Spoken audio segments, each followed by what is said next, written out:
अब हम बात करते हैं कि पार्किंसंस डिजीज में क्या लक्षण देखने को मिलते हैं। इसमें 5 प्रमुख लक्षण देखने को मिलते हैं: tremor, rigidity, bradykinesia, postural instability, walking और गेट प्रॉब्लम्स।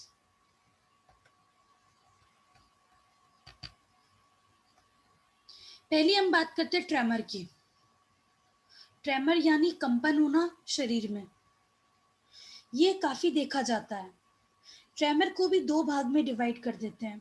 पहला रेस्टिंग ट्रेमर, दूसरा फंक्शनल और रिथमिक ट्रेमर। रेस्टिंग ट्रेमर में क्या होता है?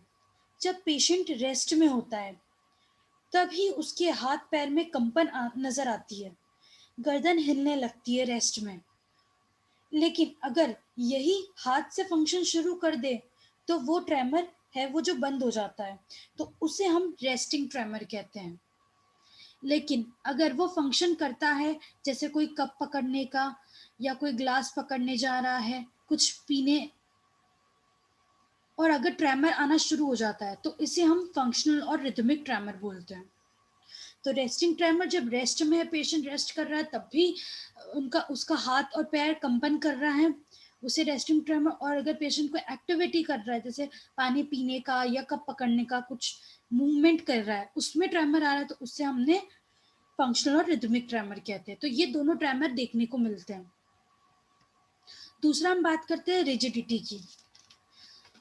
बॉडी में जो लिम्स है, upper limb, lower limb, trunk, इनमें टाइटनेस नजर आती है, बहुत टाइट हो जाते हैं हाथ और पैर पेशेंट के। अब रिजिडिटी भी 2 प्रकार की देखी जाती है, एक कॉगव्हील टाइप होती है और एक लेड पाइप टाइप होती है। जैसे हम कोई मूवमेंट कर रहे हैं तो हमें कंटिन्यूअस अगर रेजिस्टेंस मिल रहा हो, फ्लेक्शन में या एक्सटेंशन दोनों में, क्योंकि रिजिडिटी दोनों aspects of group of muscles में होती है, मतलब इंक्रीज करता है हमारे टोन का, हमारे मसल्स के टोन का। तो वो कंटिन्यूअस है तो इसे हम कॉगव्हील टाइप बोलेंगे। अगर रेजिस्टेंस कंटिन्यू आ रहा है तो उसे कॉगव्हील टाइप बोलेंगे।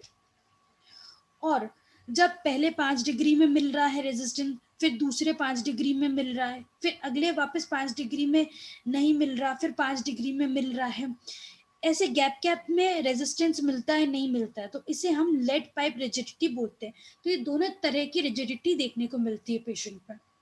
तीसरी हम बात करते हैं ब्रेडिकाइनेसिया की। पेशेंट का जो मूवमेंट है वो बहुत स्लो हो जाता है। जैसे कदम उठाता है, शुरू करता है, तो दिक्कत आती है पेशेंट को, बैलेंस नहीं रहता पेशेंट में। और जैसे कदम उठाता है तो छोटे छोटे कदम चलना शुरू करता है। जो जो एक्सप्रेशन है फेस का वो चेंज हो जाता है। और एकदम से कभी आंखें फड़फड़ाने लगती है, ब्लिंक करने लगती है, तो एकदम से आंखें एकदम खुली और बड़ी हो जाती है। और पेशेंट बटन, शर्ट्स के बटन नहीं जैसे ही लगाने की कोशिश करता है तो हाथ हिलने लगता है, मूवमेंट बहुत स्लो होता है, धीरे धीरे धीरे धीरे काम करता है। और जब लिखने की कोशिश करता है तो उसमें भी बहुत स्लो स्लो लिखने की कोशिश। तो सारे जो भी मूवमेंट होते हैं बॉडी के, जितने भी मूवमेंट है, हाथ से काम करना या फिर चलना, वो सारे स्लो हो जाते हैं। या फिर आंखों का मूवमेंट होना, माउथ का मूवमेंट होना, हाथ का मूवमेंट, पैर का मूवमेंट, पूरी बॉडी का मूवमेंट या कुछ काम करना, वो सब स्लो मूवमेंट हो जाते हैं। तो ये एक तरह का मूवमेंट डिसऑर्डर है, इसलिए जो भी है सारे मूवमेंट वो सारे स्लो हो जाते हैं इसमें। फोर्थ हम बात करते हैं पोस्चरल इंस्टेबिलिटी। जो पोस्चर है पेशेंट का वो स्टेबल नहीं रहता। पेशेंट जैसे ही कदम उठाता है तो ऐसा लगता है कि मैं गिर जाऊंगा, बैलेंस नहीं रहता, और ऐसा लगता है कि पीछे की तरफ ज़्यादा गिरने का डर रहता है, कि मैं पीछे की तरफ नहीं गिर जाऊं। तो ये पेशेंट्स को दिक्कत, ये लक्षण देखने को मिलते हैं। जो पेशेंट का पोस्चर है वो बिल्कुल सीधा नहीं रहता, स्टूप पोस्चर नजर आता है, पेशेंट आगे की तरफ झुका हुआ रहता है, पेशेंट की जो बैक है वो स्ट्रेट नहीं रह पाती और आगे की तरफ वो झुक जाता है, और ऐसा लगता है वो गिर जाएगा, गिरने का डर लगता है पेशेंट को, बैलेंस का प्रॉब्लम होता है पेशेंट को। तो ये सारा पोस्चर इंस्टेबिलिटी में आता है। फिर हम फिफ्थ बात करते हैं वॉकिंग और गेट डिफिकल्टीज। पेशेंट को गेट की बहुत दिक्कत आती है, पेशेंट को चलने में बहुत दिक्कत होती है, मूवमेंट स्लो होते हैं, जैसे कदम बढ़ाता है वो स्लो स्लो मूवमेंट चलता है, पेशेंट स्टेप्स बहुत छोटे छोटे चलता है। और जब स्टेप्स चलता है, पेशेंट चल रहा है, तो जो हम नॉर्मल आर्म का स्विंग करते हैं, हमारे आर्म मूव करते हैं, वो नहीं मूव होते, बस पैर चलाता है पेशेंट, सिर्फ स्टेप्स लेता है, हाथ का मूवमेंट नहीं होता उसके साथ। तो इसमें इसकी भी कमी आती है पेशेंट को। पेशेंट का अपना बैलेंस नहीं रहता और ऐसा लगता है कि मैं शफलिंग गेट दिखने को मिलता है, जिसमें पेशेंट का बैलेंस नहीं रहता और पेशेंट को गिरने का डर रहता है। स्टेप्स छोटे-छोटे होते हैं और कभी ऐसा लगता है कि आगे की तरफ गिरने का, और कभी ऐसा लगता है पेशेंट को कि बॉडी बिल्कुल टाइट हो गई है, फ्रीज़ हो गई है, एकदम सुन्न हो गई है बॉडी। और कभी-कभी ऐसा लगता है कि जो पैर है वो ज़मीन पे चिपक गए हैं, पैर नहीं उठ पा रहे पेशेंट को। कभी-कभी पैरों को उठाने में भी बहुत दिक्कत होती है। ऐसा लगता है बहुत ज़्यादा जैसे ग्लू लगा दिया हो पैरों में, पंजों के नीचे, और ज़मीन से चिपक गया हो। पेशेंट को वैसा फ़ील आता है। और कभी ऐसा लगता है कि बहुत ठंडा हो गया है शरीर और बॉडी एकदम सुन्न हो गई है और जो भी सारे मूवमेंट्स हैं वो सारे रुक गए हैं। तो ये सारी दिक्कत देखने को मिलती है, ये सारे लक्षण नज़र आते हैं पार्किंसन डिज़ीज़ में पेशेंट को।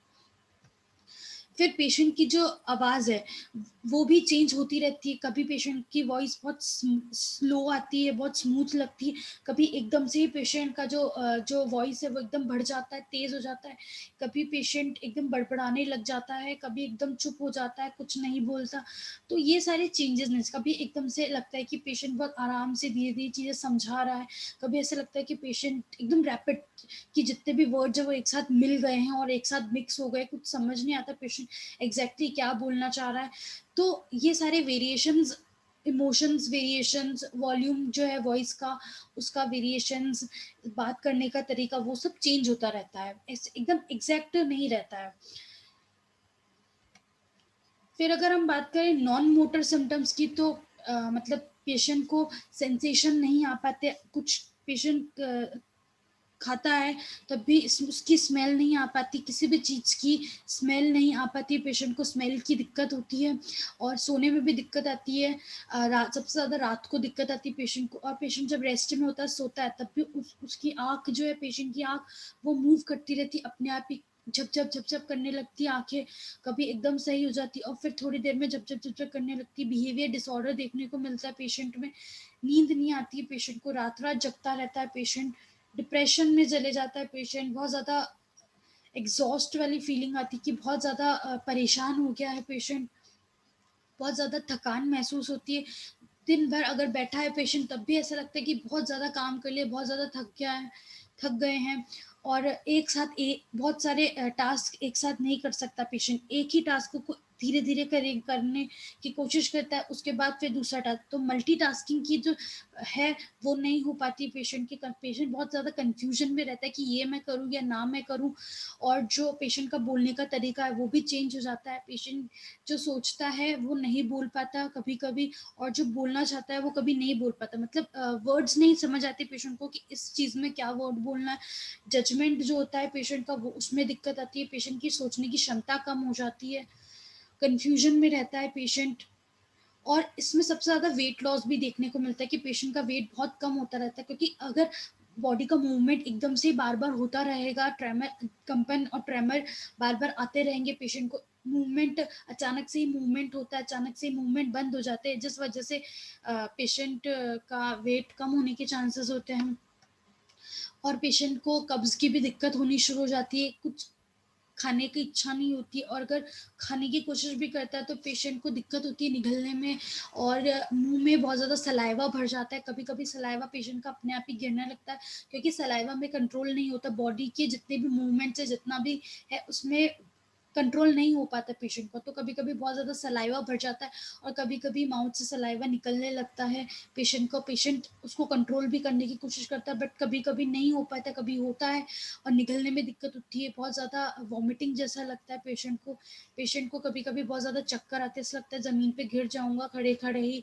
पोस्चरल हाइपोटेंशन जिसे हम कहते हैं, पेशेंट को चक्कर आने की फीलिंग होती है कि अगर पेशेंट जैसे लेटा हुआ है या फिर खड़ा है और उससे बैठ रहा है, तो उसमें भी ऐसा लगता है, मतलब अपनी जैसे पोज़ीशन चेंज करता है, सिटिंग से स्टैंडिंग, स्टैंडिंग से सिटिंग, तब भी ऐसा लगता है कि मुझे चक्कर आ रहे हैं।